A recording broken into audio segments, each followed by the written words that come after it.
Before, yeah, we are? Okay. Before we start with the fourth section, I would like to introduce you to what we call the suspensions.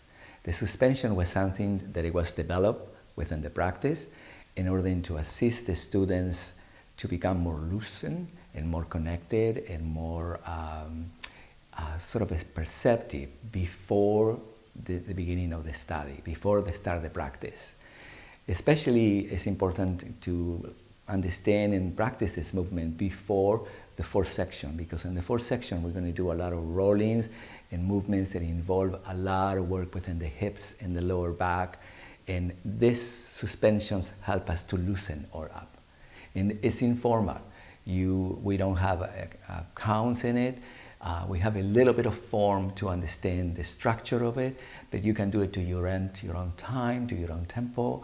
And there is an area and a section in the beginning that is called self-massage that is very useful to loosen up and connect with the body. So we're going to start then. So we'll start with a placement that you already know. It's called the diamond. And the diamond, it's this connection that creates the perception of right and left within the hips. And you can explore with it, because the diamond is in its measurement, when it becomes clear in its measurement skeletal wise, it will give you a vertical extension. Because you will notice that if you open it too much, then it will push you back in the lower back, and it will take you away from the true vertical. So you can begin to explore it. It's too far away, and that is all right too. You can sense what that is. Then the balanced diamond is a place, as I said earlier, that it gives us vertical direction. And also what you can practice is an extreme diamond. An extreme diamond is a place that you come in closer to you. And the most important thing, that if you bring your leg closest to you, lift with your hands and your arms the hip out of the floor for a second, in order to be able to find that you are at the center of the pelvis. You don't want to go behind the pelvis, because then the lower back reverses itself, and then you can't lift, you can't move up. So the idea is to find the placement of the hip, and then find this place and allow yourself to be here for a few seconds and loosen up, just by thinking that you are not rigid with it, but just loose. And then you can just bring yourself very, very gently forward. And just think about that you are not going to push to go down, but you're going to go to a place that is comfortable within you. Because when you're comfortable, you're loose. When you overextend, then you're locking and you think that you're working up, but in reality you are in the edge of the movement. So remember that the center of the movement is always just before you find the extreme. So just be gentle with it. And then remember that when you go up from this movement, always you're coming from foundation. Always coming from the pelvis up to extend the motion. This is very important. So remember that that's the diamond. Then you have the extreme diamond. And if you have the extreme diamond, it's important to lift and place the hip. And then breathe up within you before you go forward. And when you get to this placement, remember that your shoulders are opening your heart. Don't push with the shoulders, because it will lock the shoulders and then it will lock the spine. So just very gently, just very, very, very soft. And then after a few moments, just come on up and just be in the center again. Then the next things that you're going to do is half of the diamond. Remember, this is the diamond, then half of the diamond. If you go diagonal a little bit, you cross the leg around you, and then again, you lift the pelvis to make sure always that you are at the center of the seated bones. And then this place is called Kuan Yin. It's a one-legged bend, one leg is bending in the other direction. This one is like a little bit like natural bended knees, but a little bit more open. Remember, natural bended knees was here. So in here, in the half of the diamond, you're diagonal and a little tiny bit more open, and then finding the hips. And then it's good to be able to spend a few moments here. Remember that you're finding the arms around your heart to be able to connect to the lower back, because if you push with your shoulders forward, you lock the lower back. So finding the shoulders and finding the vertical direction as you connect to space then assists you, because the curves and all the vertebrae are not used as a wall, but it just becomes a spiral. Yeah? So the first connection or the first placement is you're extending the leg gently and bending the knee, and this will be the first, the beginning of the self-massage. Also remember when you are in this placement that you can determine how much you bend your knee. Yeah? If you go a little bit too far away, then it's going to create a little bit of like a wall in the sacrum. So just find out how close you come. Just be comfortable with it. If you come in too close to you, then it feels good, but then you're closing the solar plexus. So begin to find out that comfortability is the secret of the movement, in the sense that the more comfortable you are, the more loosened you are. The more that you feel like going to extreme, then you're locking in, and even though it feels like you're working up, in reality you're shortening the movement. So remember that you're looking for comfortability. Then once you find this place, which is called Huan Yin, then the first thing you're going to do, you're going to gather the energy. And the way you gather the energy is that you know that your arms are connected to your heart, and you know already through the movements that there's a wave, and then you bring in the energy, and then you move in the center a little bit back, and then you begin from the energy to have this self-massage.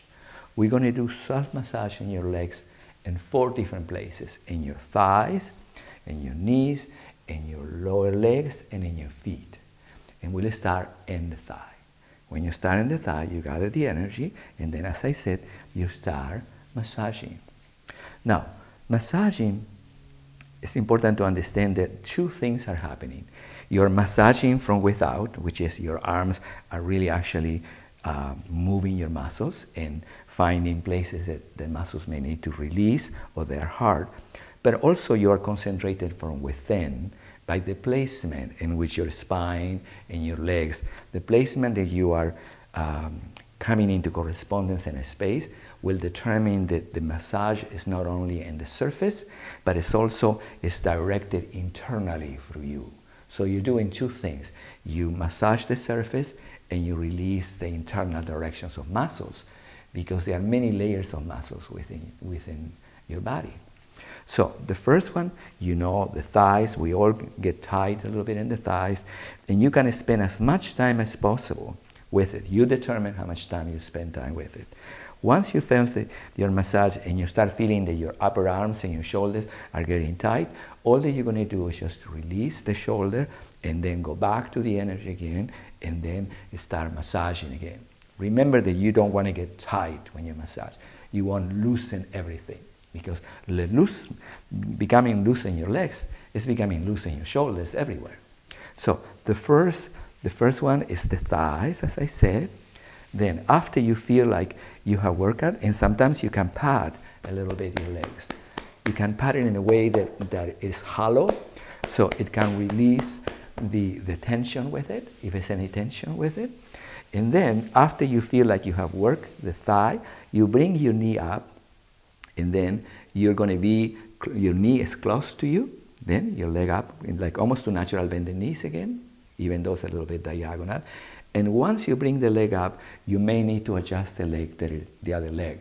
Because remember that before we were here, and if you bring the leg up, imply that this leg also has to change a little bit to allow you to be comfortable. So then you adjust, you're comfortable, and you are now at the level of the knee. Then, at the level of the knee is one of the most important, everything is important in the body, but the knee is the center of your leg.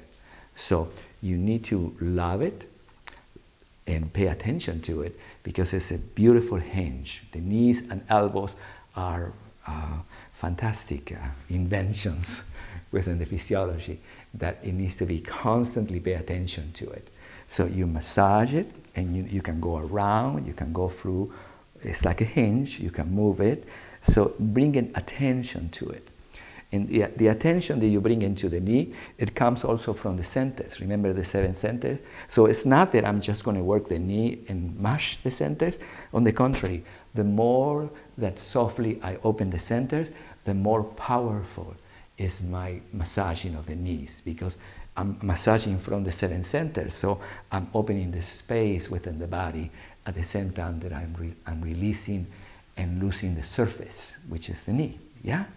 Wonderful. So then after you feel like you can even move the center back, and you can really begin to move it in all directions, then you bring the leg even a little tiny bit closer, just a little even closer than before. You adjust the pelvis, you adjust the leg, and you lift from the centers up through the centers in order almost to go from above the leg. I'm going around above the leg, and then I am on top of the lower leg. And then on top of the lower leg, I can get to the muscles here from the top, or I can get the muscles from below, and the calves. Remember that the calves is the place that sometimes it gets hard with us when we walk or we stand up too long. So this always need loosen up and release. So the upper area of your lower leg and the lower area in the calves. And then once you shake it and begin to sense that everything is loose, you can go vertical again, move the center back, and then lift the leg a little bit if you want to go here. Now remember that if you bring this leg up close to you, this leg has to move a little bit, because both of them are connected and one assists the other one. So just adjust, move. So this is the third placement of the massage. Yeah? The first one was here in the extension of the leg and the thigh. The second one was here in the adjustment of the hip and the knee. The third one was a little tiny bit closer from above to go above and below around the back of the calves. Yeah? That was the third placement. And now, once I finish the calf, I can open the leg that is on the floor and bring this leg close to me and come closer to me, almost like a crisscross. And then remember that you always adjust the hips, because if the hips are clear, your leg and the energy of your thigh, your knees and your ankles are clear. And then you are in your feet. You can begin to massage your feet a little bit. You can do it from this direction, around you, or you can do it from the top, right here. Massaging your arches. Remember, your arches are really wonderful. Your toes, your knees, wonderful. And then also, you have 3 possibilities here. It's all up to you. You can do it from this placement, you can do it from this placement, from above, or if you feel comfortable and extend that leg, go on top of it a little bit. That's also very loose, and it's good for you because it loosens the hip and the lower back, as long as you always keep adjusting the hips, yeah? Because I don't want the hips to go around like that, you see, around me, because then I can't go up, and it closes the lower back. So adjusting the hip allows you to be in top. Beautiful. So this is the release then of the knee, of the feet, the lower leg, the knee, and the hip. And then we bring the body again to the place that we started, half of the diamond.